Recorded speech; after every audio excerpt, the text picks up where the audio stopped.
வணக்கம் நண்பர்களே. 2025ஆம் வருடம் ராகு கேது பெயர்ச்சி ராசி பலன்கள். ஜோதிடத்தின் ஆரம்ப காலகட்டங்களில் இந்த ராகு கேது பெயர்ச்சி அப்படிங்கிறதெல்லாம் கிடையாது. காரணம், ஜோதிடத்தினுடைய ஆரம்ப காலகட்டங்களில் இந்த ராகு கேது அப்படிங்கிற கிரகங்களே கிடையாது. சூரியன் முதல் சனி வரைக்கும் 7 கிரகங்கள் தான் இருக்கும். நவ கிரகங்கள் அப்படிங்கிறது ஆரம்ப காலகட்டங்களில் இடம் பெறலாம். பிற்காலத்தில் இந்த ராகு கேதுக்கள் அப்படிங்கிறது சேர்க்கப்படுது. ஏன்னா ராகு கேது அப்படிங்கிறது உண்மையான கிரகங்கிறது கிடையாது. அது ஒரு பருப்பொருள் கிடையாது. அது வெறும் நிழல் கதிர்களாக பூமியுடைய இரு பக்கங்களில் இருந்ததுனால அதை பெருசாக எடுத்துக்கல. ஆனால் இந்த அஸ்ட்ராலஜி கால்குலேஷன்ஸ்னு வரும்பொழுது நிறைய விஷயங்கள் இந்த கதிர்களாலும் மாற்றங்கள் வர்றதை உணர ஆரம்பித்தாங்க. அதுக்கப்புறம் தான் இந்த ராகு கேதுக்களை சாயா கிரகங்கள், அதாவது நிழல் கிரகங்கள். சாயா அப்படின்னா நிழல், மாயை அப்படின்னு எடுத்துக்கலாம். ஸோ இந்த ராகு கேதுக்களை சாயா கிரகங்கள் அப்படின்னு ஜோதிடத்தில் இணைச்சாங்க. ஒரு நிழல்களாக இருந்தாலும் கூட ஜோதிடத்தில் இடம்பெறக்கூடிய அளவுக்கு,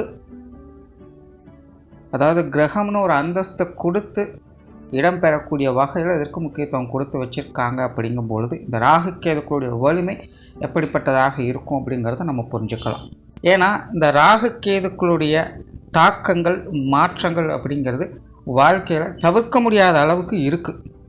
ஒவ்வொரு மனிதர்களுடைய வாழ்க்கையில் முக்கியமான அரிதான விஷயங்களுக்கு காரணக்கர்த்தாவாக இந்த ராகு கேதுக்கள் தான் இருக்காங்க. ஆக்சுவலாக மனிதர்களுடைய வாழ்க்கையே வெறும் மாயை தான் அப்படிங்கிறது சித்தர்கள் கோட்பாடு. அப்போ அந்த மாயையில் இருக்கக்கூடியவங்களுக்கு அந்த மாயா கிரகங்களும் அத்தியாவசியமாக இருக்குது. அதனால் ஜோதிடத்தை பொறுத்த வரைக்கும் இந்த ராகு கேது பயிற்சிகள் அப்படிங்கிறது ஒரு முக்கியமான ஒன்று. மற்ற கிரகங்களால் நம்ம எதிர்பார்க்குற மாதிரி ஒரு நல்ல மாற்றங்கள் வருதோ இல்லையோ, ஆனால் ராகு கேதுக்களால் வாழ்க்கையில் மாற்றங்கள் அப்படிங்கிறது நிச்சயமாக இருக்கும். அது நல்லதோ கெட்டதோ ஏதோ ஒரு வகையில் அதனுடைய ஸ்தானங்களுக்கு தகுந்த மாதிரி அது ஒரு மாற்றத்தை அந்த இடத்துல ஏற்படுத்திட்டு போகும்.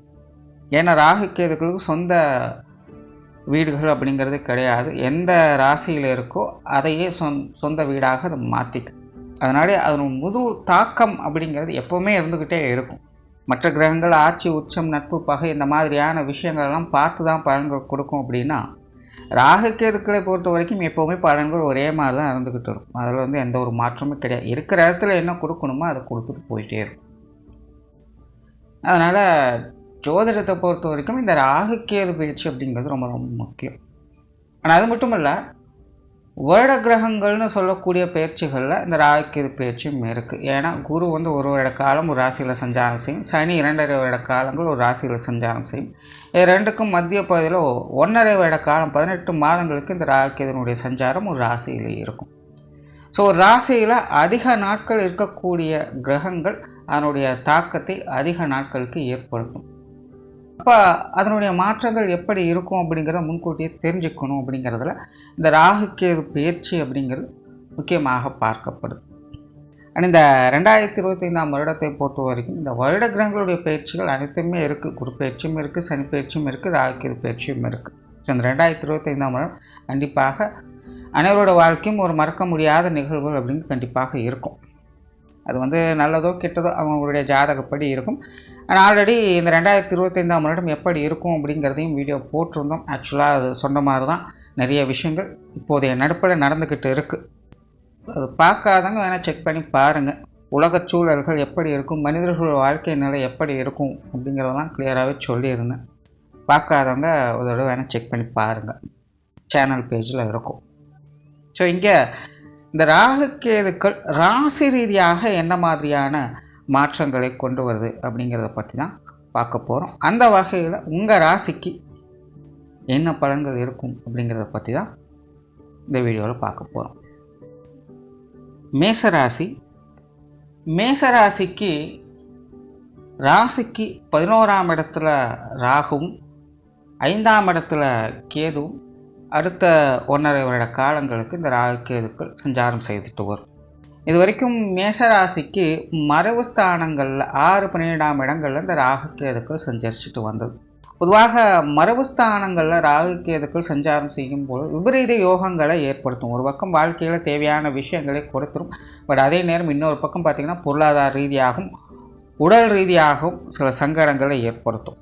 மேஷராசிக்காரங்களுடைய வாழ்க்கையில் மருத்துவ விரயம் அப்படிங்கிறது தவிர்க்க முடியாததாக இருந்திருக்கும். இதனால் வரைக்கும் ஒன்று அவங்களுக்கு இருந்திருக்கும், இல்லாத அவங்க குடும்பத்தாரை சார்ந்தவங்களுக்கு இருந்திருக்கும். 10 ரூபானா 10 ரூபா மெடிக்கலுக்காக செலவு பண்ண வேண்டிய சூழ்நிலைகள் அது நல்ல விதத்திலோ இல்லை மோசமான நிலைகளோ ஏற்பட்டிருக்கலாம்.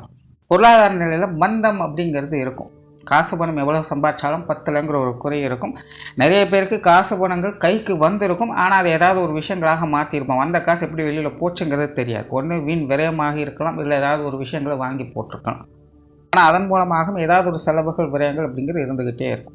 ஸோ இந்த மாதிரி இதுவரைக்கும் விபரீத யோகங்களை கொடுத்தது. அதாவது ஒரு பக்கம் சாதகமான அமைப்புகள் தான், ஆனால் அதன் மூலமாக சில சங்கடங்கள் பிரச்சனைகள் அப்படிங்கிறது இருந்துக்கிட்டு இருக்கும். ஒன்று ஆரம்பத்திலே நல்லதை கொடுத்துருக்கும், பிற்காலத்தில் அது மூலமாக பிரச்சனைகள் கொண்டு வரும். இல்லை ஆரம்பத்திலே ஒரு சங்கடங்களை கொடுக்கும், பிற்காலத்தில் அது மூலமாக ஒரு நற்பலன்களை கொடுக்கும். இந்த மாதிரி விபரீத யோக அமைப்புகளை தான் இது வரைக்கும் இந்த ராகு கேதுக்கள் அப்படிங்கிறது சஞ்சாரம் செஞ்சுட்டு வந்தது. இனி உங்களுடைய லாபஸ்தானத்திற்கு ராகுவும் பூர்வ புண்ணிய ஸ்தானத்திற்கு கேதுவும் சஞ்சாரம் செய்யும் அடுத்த 18 மாத காலங்களுக்கு. பொதுவாகவே 11, 5ஆம் இடங்களில் இந்த ராகு கேதுக்கள் அமர்றது அப்படிங்கிறது ஒரு சிறப்பான விஷயம். சுய ஜாதகத்திலேயே இந்த 11ஆம் இடத்துல 5ஆம் இடத்துல ராகுவும் கேதுவும் இருந்தது அப்படின்னா அவங்களுடைய வாழ்க்கை நிலை எப்படியாவது உருட்டு பரட்டு கொண்டுட்டு போயிடுவாங்க. இந்த மாதிரியான மோசமான சூழ்நிலைகள் வந்தாலும் அவங்கள தாக்குப்பிடிக்கிற அளவுக்கு அவங்களுக்கு ஒரு ஊன்றுகோல் கொடுக்கக்கூடிய வகையில் ஏதாவது ஒரு உதவிகளை செஞ்சு கை தூக்கி மேலே விட்டுடும். எதற்கும் கவலைப்பட வேண்டியதில்லை. எப்பேற்பட்ட சூழ்நிலையும் அவங்களால தாக்குப்பிடிக்க முடியும். அந்த மாதிரி இந்த 11/5 வரக்கூடிய ராகு கேதுக்கள் எப்பேற்பட்ட சூழ்நிலையும் அவங்கள காப்பாற்றிடவே செய்யும். ஸோ அப்படி இந்த மேஷராசிக்கு 11/5 ராகு கேதுக்கள் அடுத்த 18 மாதங்களுக்கு இருக்க போகுது. அண்ட் மேஷராசிக்காரங்களுக்கு 7 சனி அப்படிங்கிற இந்த வருடம் ஸ்டார்ட்.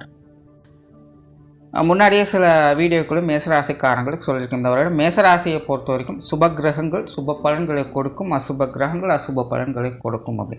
ஸோ இந்த ராகு கேதுக்கள் அப்படிங்கிறது மேஷராசியை பொறுத்த வரைக்கும் சுபமும் கிடையாது அசுபம் கிடையாது. இது வந்து ஒரு நியூட்ரலான லெவலில் தான் எப்போவுமே வேலை செய்யும். ராகு கேதுக்களை போல கொடுப்பாரும் இல்லை கெடுப்பாரும் இல்லைன்னு பழமொழியே இருக்குது. இது வந்து முழுவதுமாக வேலை செய்கிறது மேஷராசிக்காரங்களுக்கு தான். மற்ற ராசிக்காரங்களுக்கெல்லாம் எப்படி வேலை செய்யுதோ இல்லையோ, ஆனால் மேஷராசிக்காரங்களுக்கு கண்டிப்பாக கொடுக்கவும் செய்யும் கெடுக்கவும் செய்யும். ஸோ இதனால் வரைக்கும் மறைவு ஸ்தானங்கள்லேருந்து உங்களுக்கு சங்கடங்களை கொடுத்துட்டு இருந்த இந்த ராகு, அதாவது விபரீத யோகத்தில் செயல்பட்டு இருந்த இந்த ராகு கேதுக்கள் இனி யோக பலன்களை கொடுக்கக்கூடிய நிலைகளில் செயல்படுவாங்க. ஸோ இனி இந்த ராகு கேதுக்களால் மேஷராசிக்காரங்களுக்கு நற்பலன்கள் அப்படிங்கிறதா இருக்கும். கண்டிப்பாக உங்களுடைய வாழ்க்கையில் நீங்கள் எதிர்பாராத லாப அனுகூலங்கள் அப்படிங்கிற இந்த காலகட்டங்களில் பார்க்கலாம். ஏதோ ஒரு வகையில் பொருள் வரவுகள் அப்படிங்கிறது திருப்திகரமாக இருக்கும். சேமிப்புகள் உயரச் செய்யும். பட் விரைச்சனியானதும் ஒரு பக்கம் செயல்பட்டிருக்காதுன்னு நான் இங்கே பேசுகிறது வெறும் ராகு கேதுக்களை மட்டும்தான். ஏன்னா ஜோதிடத்தை பொறுத்த வரைக்கும் ஒரு கதவு எடுத்தால் இன்னொரு கதவு திறக்கும். அப்படி தான் எல்லா விஷயங்களும் செய்யணும். குறிப்பாக இந்த 2025 அப்படி தான் எல்லா விஷயங்களுமே செயல்படுது. ஸோ மேஷராசிக்காரங்களுக்கும் அப்படி தான். ஸோ சனியால் ஒரு பக்கம் விரயம் போகுது அப்படின்னா இந்த ராகு கேதுக்களால் ஒரு பக்கம் உங்களுக்கு பொருள் வரவு இருந்துக்கிட்டு தான் இருக்கும். ஸோ நீங்கள் அதை வச்சு மேனேஜ் பண்ணிக்கலாம். கண்டிப்பாக பொருள் வரவுகள் திருப்திகரமாக இருக்கும். கொடுக்கல் வாங்கல் விஷயங்கள் சுமூகமாக இருக்கும். பண வரவுகள் அப்படிங்கிறது சமாளிக்கக்கூடிய நிலைகளில் இந்த ராகு கேதுக்கள் உங்களுக்கு உதவி செஞ்சுக்கிட்டு இருக்கும். இந்த கடன் சார்ந்த பிரச்சனைகள் தொந்தரவுகள் இதெல்லாமே இனி சரியாகும். ஏற்கனவே நிறைய பேர் இந்த லோன் போட்டு சில விஷயங்கள்லாம் வாங்கியிருப்பீங்க. சிலர் அதை முழுவதுமாக அடைத்திருக்கலாம். சிலர் பார்த்திங்கன்னா அடைப்பதற்காக கொஞ்சம் சிரமப்பட்டிருக்கலாம். அந்த மாதிரியான சங்கடங்கள்லாம் இனி பார்த்திங்கன்னா சரியாக செய்யும். பொதுவாக மேஷராசிக்காரங்க என்ன தான் சிரமம் இருந்தாலும் வாழ்க்கையில் தொலைநோக்கு சிந்தனையோடு செயல்பட ஆரம்பிப்பீங்க. எதை செஞ்சாலும் நாளைக்கு நம்ம எப்படி இருக்கணும் என்ன செய்யணும் அப்படிங்கிற சிந்தனைகள் உங்களுக்கு அதிகரிக்கும். அது சார்ந்த விஷயங்கள் காரியங்களில் ஈடுபட ஆரம்பிப்பீங்க. மாற்றங்களை ஏற்றுக்கொள்ளக்கூடிய தன்மை இருக்கும். இந்த உலகம் இப்படி தான் இருக்க போது, நம்மளும் இப்படி தான் மாறி ஆகணும் அப்படின்னு உங்களை நீங்களே மாற்றிக்கொள்ளக்கூடிய இயல்புகளை இந்த ராகுகேது பயிற்சிக்கு பிறகு பார்க்கலாம்.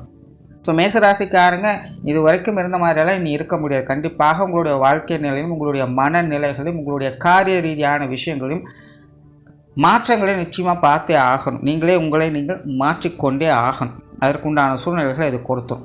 கண்டிப்பாக உங்களை பார்க்குறவங்க உங்கள்கிட்ட சொல்லுவாங்க, எப்படி இருந்தவங்க இப்படி மாறிட்டீங்க அப்படின்னு கண்டிப்பாக உங்களை சொல்லுவாங்க, உங்களை பற்றி பேசுவாங்க. முன்னாடி இருந்த மாதிரியெல்லாம் மேசராசிக்காரங்களால் நீங்கள் இருக்க முடியும். உங்களோட குணநலன்களே மாற ஆரம்பிச்சிடும். உங்களுடைய வாழ்க்கை நிலைகள் அப்படிங்கிறதே முற்றிலுமாக மாறுபட்டு இருப்பதை நீங்களே கண்கூடாக பார்க்கலாம். புதிய பழக்க வழக்கங்கள் உருவாகும், புதிய சகவாசங்கள் உருவாகும். பழைய நட்பு வட்டாரத்தில் கொஞ்சம் அதில் அதுவே ஒதுங்கி போக ஆரம்பிக்கும். உற்றார் உறவினர்கள் நண்பர்கள் வகையெல்லாம் பெருசாக இங்கே பழக்கம் இருக்கலாம், புதியதை நோக்கி போக ஆரம்பிக்கும். பழைய பழக்க வழக்கங்கள் எல்லாமே பார்த்தீங்கன்னா கிடப்பில் இருக்கும், அது பாட்டு இருக்கும், அவ்வளோதான். இருக்கா இல்லையான்னு கூட நிறைய பேருக்கு எனக்கு தெரியாது. புதிதாக சில உறவுகளை புதுப்பிக்க ஆரம்பிப்பீங்க. ஸோ அந்த மாதிரியான விஷயங்கள் காரியங்கள் தான் இன்னும் உங்களுக்கு மாற்றத்தை கொடுக்கும்.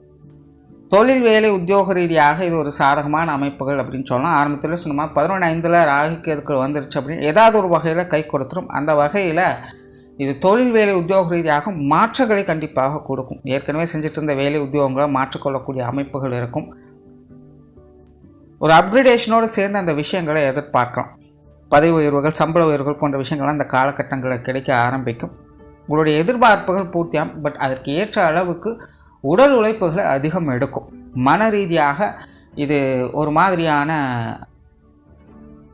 இறுக்கமான சூழ்நிலைகளை இது ஏற்படுத்தும். ஏன்னா ஆரம்பத்தில் சொன்னால் கொடுத்து கெடுக்கும் அப்படின்னு. ஸோ அதற்கு ஏற்ற அளவுக்கு உங்களுக்கு உடல் அலைச்சலும் மன அலைச்சலையும் இது கண்டிப்பாக எடுக்க செய்யும். அதை எடுத்த பிறகு தான் உங்களுக்கு அதற்குண்டான அப்கிரேடேஷன் அப்படிங்கிறது கிடைக்க ஆரம்பிக்கும். பட் கெரியர் ரீதியான அனைத்து விஷயங்களையுமே ராகு கேதுக்களுடைய தலையீடுகள் கண்டிப்பாக மேசராசிக்காரங்களுக்கு இருக்கும். அதே போல் லைஃப்லையும் அடுத்த நிலைக்கு போகக்கூடிய அமைப்புகளை இது உருவாக்கி கொடுக்கும். அதாவது படித்து முடித்தவர்களுக்கு வேலை கிடைக்கக்கூடிய அமைப்புகள், இல்லை இப்போ தான் படிச்சுட்டு இருக்கீங்க அப்படிங்கும்போது படிப்பில் ஒரு முன்னேற்றம் பெறக்கூடிய அமைப்புகள். இது வரைக்கும் சுத்தமாக ஒன்றுமே எதுலையும் கேர் இல்லாமல் இருந்தவங்களுக்கோ இப்போது ஒரு அக்கறை அனுசரணை அப்படிங்கிறது ஏற்படும். ஒரு நல்ல முறையில் படிக்க ஆரம்பிப்பாங்க. மாணவர்களுக்கு உண்மையிலே இந்த ராகுகேது பேச்சுக்களோ சிறப்பாக தான் கொடுக்குது. ஸோ படிக்கிறவங்களுக்கு ஒரு அப்கிரேடேஷன் அப்படிங்கிறது இருக்கும். படித்து முடிவதற்கு ஒரு நல்ல வேலை வாய்ப்புகள் அப்படிங்கிறது கிடைக்க ஆரம்பிக்கும். வேலையில் இருக்கிறவங்களுக்கு நல்ல உத்தியோகங்கள், சம்பள உயர்வுகள் அப்படிங்கிறது கிடைக்க ஆரம்பிக்கும்.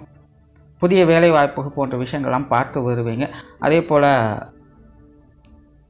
திருமணம் போன்ற விஷயங்களை நற்பலன்களை எதிர்பார்க்கலாம். வரங்கள் பார்த்து கொண்டிருப்பவங்களுக்கு ஒரு சாதகமான நிலைகள் அப்படிங்கிறது இருக்கும். திருமணமானவர்களுக்கு புத்திரவாக்கிய அமைப்புகள் அப்படிங்கிறது சிறப்பாக அமையும். குழந்தைகள் வகையில் மேன்மை அடையக்கூடிய சில விஷயங்களை எதிர்பார்க்கலாம். குழந்தைகள் மூலமாக நிறைய அதிர்ஷ்டம் தரக்கூடிய அமைப்புகள் அப்படிங்கிறதெல்லாம் நிறைய பேருக்கு ஏற்படும். பெற்றோர்கள் வகையில் இருக்கக்கூடிய பிரச்சனைகள் அப்படிங்கிறது இனி சீராகும். உடல்நல விஷயங்களில் நன்மைகளை எதிர்பார்க்கலாம். இப்படி அவங்கவுங்களுடைய நிலைகளுக்கு ஏற்ப, அவங்கவுங்களுடைய தேவைகளுக்கு ஏற்ப ஒரு அப்கிரேடேஷன் அப்படிங்கிறது கிடைக்க ஆரம்பிக்கும். பட் எப்போவுமே 11/5 ராகு கேதுக்கள் வந்துடுச்சு அப்படின்னா ஒரே ஒரு விஷயம்தான் பிரச்சனை. அளவுக்கு மீனாக அமிர்தமும் நெஞ்சனும் பழமொழியே இருக்குது. ஸோ எதை செஞ்சாலும் அகலக்கால் வைக்காதீங்க. உங்கள் கை மீறி எந்த ஒரு காரியத்திலும் உங்களுக்கு முன்பின் தெரியாத விஷயங்கள் காரியங்கள் இறங்காதீங்க. மற்றவங்க சொல்கிறாங்க அப்படிங்கிறதுக்காக எந்த ஒரு காரியத்திலும் கண்மூடித்தனமாக இறங்க. அதில் மற்றவங்க செய்கிறாங்க அப்படிங்கிறதுக்காக நீங்கள் ஒரு விஷயங்கள், உங்களுக்கு தெரியாத விஷயங்கள், புரியாத விஷயங்களை தலையிடாதீங்க. உங்களுக்கு என்ன வருமோ, உங்களுக்கு என்ன தெரியுமோ அதை நிதானமாக பொறுமையாக செஞ்சாலும் போதும். 10 ரூபா சம்பாதிச்சாலும் உருப்படியாக சம்பாதிக்கணுங்கிற மைண்ட் செட்டோடு செயல்பட்டால் போதும். ஆனால் இந்த 11/5 ராகு கேதுக்கள் வந்துருச்சு அப்படின்னா மனசஞ்சலங்கள் அதிகமாக இருக்கும். அது ஒரு விதமான உத்வேகத்தை கொடுத்துரும். குருட்டுத்தனமான நம்பிக்கையை அதிகம் ஏற்படுத்தும். எது வந்தாலும் பார்த்துக்கலாம் போக முடியல. அப்போ தான் பார்த்தீங்கன்னா ஏதேதோ ஒரு விஷயங்களுக்குள்ளே இறங்குவாங்க. ஆனால் இப்போல்லாம் புது மொழிகளே இருக்குது. அதிர்ஷ்டம் வேணும்னா ரிஸ்க்கு அதிகமாக இருக்கும். ரிஸ்க் எடுக்கிறவங்களுக்கு தான் அதிர்ஷ்டம் வேலை செய்யும் அப்படின்னாலும் சொல்கிறாங்க இல்லையா. ஸோ அந்த மாதிரியான விஷயங்கள்லாம் உண்மைகள் தான். ஆனால் இப்போதைய நிலையில் மேசராசிக்காரங்க ரிஸ்க் எடுக்கிறது அப்படிங்கிறது கொஞ்சம் தவிர்த்துக்கங்க. அதாவது ரிஸ்க் எடுக்கணும், நான் சொல்கிறது அதிகப்படியான ரிஸ்க் எடுக்கிறத தவிர்த்துக்கங்க. ஏன்னா அளவுக்கு மீனால் தான் அமிர்தமும் நஞ்சு. பட் நான் ரிஸ்கே எடுக்க மாட்டேன், சும்மா இருக்கிற விஷயங்களை தான் செய்வேன் அப்படிங்கிறதும் வேஸ்ட்டு. அதுவும் அளவுக்கு மீறி ஒன்றுமே செய்யாமல் சும்மா உட்காந்துருந்தாலும் அதுவும் அளவுக்கு மீறின விஷயங்கள் தான். அதுலேயும் பிரச்சனைகள் தான் வரும். அதனால் நடுநிலைத்தன்மையோடு செயல்படுங்க. எந்த ஒரு விஷயம் அது நல்லதோ கெட்டதோ, ஒரு மேலே ஏறக்கூடிய விஷயமோ இல்லை கீழே போகக்கூடிய விஷயங்களோ அதிகமாக செஞ்சு மாட்டிக்காதீங்க. அளவெடுத்தார் போல் எல்லாத்துலேயுமே ஒரு நடுநிலையோடு இருந்து வர்றது இந்த மேசராசிக்காரங்களுக்கு சிறப்புகளை கொடுக்கும். அதனால் மேசராசியை பொறுத்தவரைக்கும் இந்த ராகுகேது பயிற்சியானது புற வாழ்க்கையில் சாதகமான அமைப்புகள் என்பது இருக்கும். பட் அகமுகமாக தடுமாற்றங்கள் அதிகமாக இருக்கும். அதை சரியான முறையில் மேனேஜ் பண்ணிட்டீங்கன்னா சாதகமான அமைப்புகள் என்பது உண்டு. நன்றி, வணக்கம், வாழ்க வளமுடன்.